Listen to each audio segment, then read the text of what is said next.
بسم الله الرحمن الرحيم. أصدقائي الغاليين، أسعد الله مساءكم بكل خير.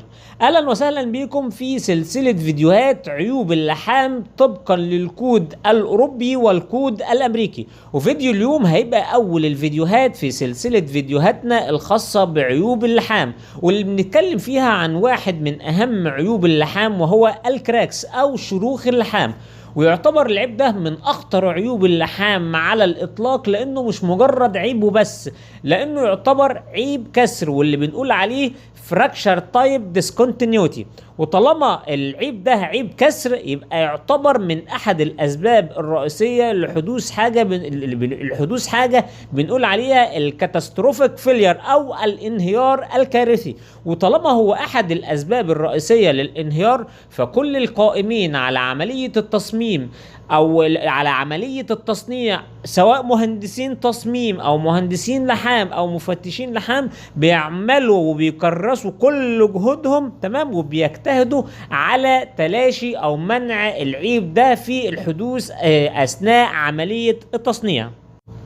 طب العيب ده اللي كل المهندسين سواء تصنيع او تصميم كلهم قائمين عليه وبيمنع حدوثه، العيب ده عبارة عن ايه او شكله ايه؟ هقول لك يا سيدي، العيب ده عبارة عن شرخ ليه بداية ونهاية، والبداية والنهاية دي بتبقى عبارة عن حافة حادة جدا جدا بنقول عليها الشارب تب، وبيتميز بان نسبة طوله لعرضه بتبقى كبيرة جدا جدا. وطالما في حافة حادة او شارب تب، يبقى في حاجة هتحصل عندي اسمها الستريس كونسنتريشن.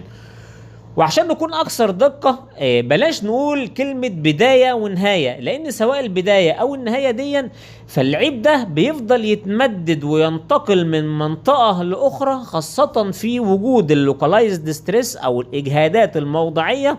يعني ما بتعرفش تسيطر عليه من الاخر الا في حالة واحدة، والحالة دي هي الطريقة اللي بنعالج بيها الشرخ ده، ألا وهي كالتالي: بنيجي عند البداية والنهاية اللي هي الشرب تب، بنعمل كيرف أو دوران عشان نمنع تمدد العيب ده، لأنه السبب في التمدد ده هو الحافة الحادة أو الشرب تب زي ما قلنا. فلو عملناها الحافة الحادة دي، لو خليناها كيرف، هيقلل بشكل كبير نسبة تمدده.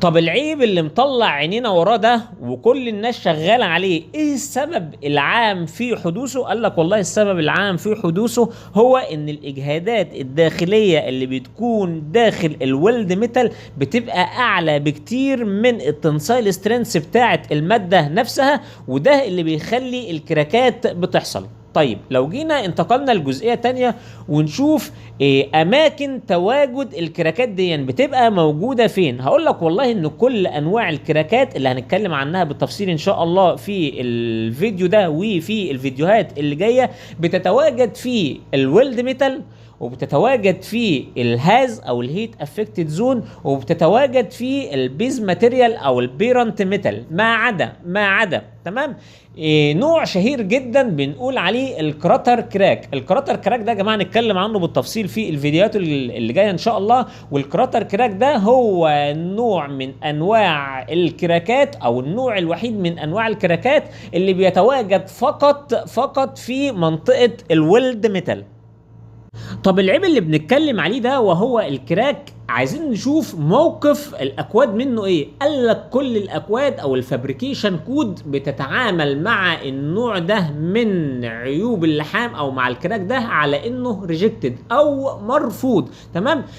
على عكس العيوب التانية بيبقى ليها اكسبتنس كرايتيريا، فتقدر تقول والله لو عدى كذا يبقى مقبول، لو اقل من كذا يبقى مرفوض، وهكذا. لكن النوع ده من العيوب مجرد ما اشوفه في اللحام، بصرف النظر عن الحجم بتاعه، بصرف النظر عن اللوكيشن، بصرف النظر عن اي حاجة، فهو مرفوض تماما، ولازم ان انا اشيل النوع ده من العيوب او اشيل الكراك ده. طب بشيله ازاي؟ قال لك والله ان انت بتجلخ او بتجيب الماتيريال على الابيض، وزي ما قلنا في الدقايق اللي فاتت، وبتيجي عند البدايه والنهايه بتاعه خط بتاعه الكراك دي، وبتعمل كيرف او بتعمل دوران عشان تمنع تسرب او تمنع بتمدد العيب ده من منطقه للتانيه. وبعد ما تعمل الكيرف ده بتبدا تملى المنطقه او خط الكراك ده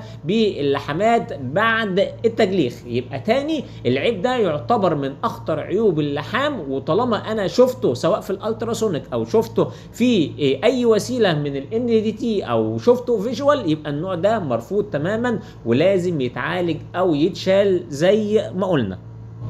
كده احنا وصلنا لنهاية الفيديو. اشوفكم على خير ان شاء الله في الفيديو اللي جاي، وهنمسك بقى كل نوع من انواع الكراكات ونتكلم عنها بالتفصيل، ونشوف ايه السبب اللي بيخليه يحصل وازاي كمان نعالجه. شكرا، سلام عليكم.